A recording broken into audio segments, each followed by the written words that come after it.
Whether their party wins or loses, most presidents usually hold news conferences the day after the midterm elections. President Trump, of course, doesn't often follow usual conventions, but as you've seen today, he did. But the results were not all that usual. Here's a brief sample.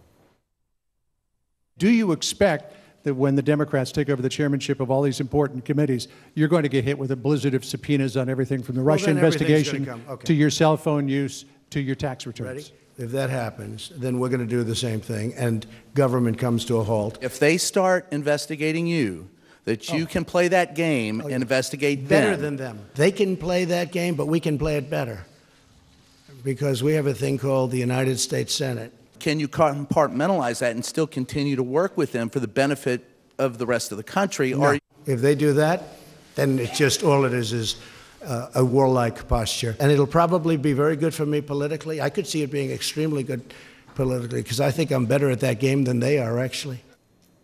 Well, for his reactions to what the president said and to this very busy news day, I spoke with Vermont Senator Bernie Sanders shortly before the broadcast.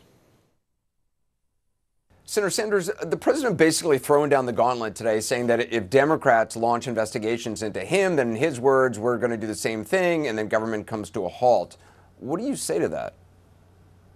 What I say about that is that Democrats in the House have a constitutional responsibility for oversight, and I think to a large degree, the Democratic victory last night, regaining control over the House, was telling the President of the United States, we're going to end one-party government. You simply cannot do anything you want anymore, and that's important.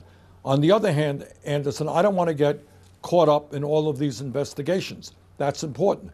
What is more important and what the American people want is for us to start addressing the real needs that they are experiencing. I believe the Democrats are capable of walking and chewing gum at the same time. So does oversight mean getting the president's tax returns, protecting Mueller, possible impeachment proceedings? No. What it means for a start is to make sure that the Mueller investigation, looking at possible collusion of the Trump campaign with the Russians, goes forward in an unimpeded manner. And that has got to happen. And we need legislation to protect that investigation. I hope very much that Trump does not believe that by firing Sessions today, that he is going to interfere with that investigation. Because if he does, that's a very serious offense.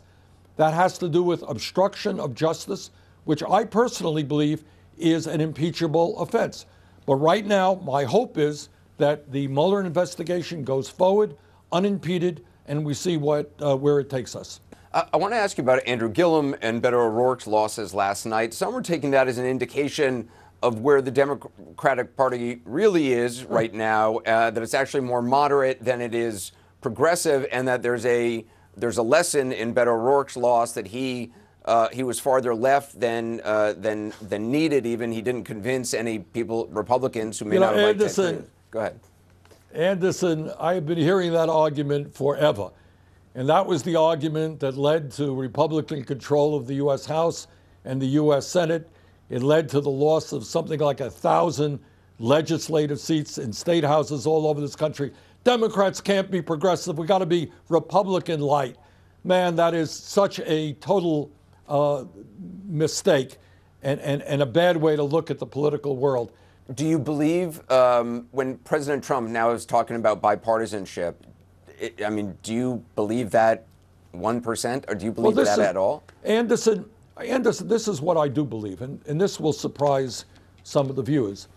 I believe that Trump really does not politically believe in anything. You know, he used to believe in a Medicare for all system. He used to believe in taxing the wealthy. He used to be pro-choice. I don't think he believes in anything. I think his only concern is to win elections. That's what I think. And I think, maybe I'm wrong on this, that if we passed strong legislation raising the minimum wage, and in the first year of a 4-year phase-in for Medicare for all, that calls for lowering the eligibility age for Medicare from 65, which it currently is, to 55, covering all children in this country, young people in this country, with a Medicare for all proposal, and lowering the cost of prescription drugs. Do you know what? I think if we pass that legislation, you would probably have a Trump saying, this is a great piece of legislation. How great a president am I for supporting this thing? So I think what the Democrats have got to be is bold, speak to the needs of where the American people are on economic issues, and I think we'll have good public policy and set the stage for the next elections. All right. Senator Bernie Sanders, thanks for your time. Thank you. Well, coming up.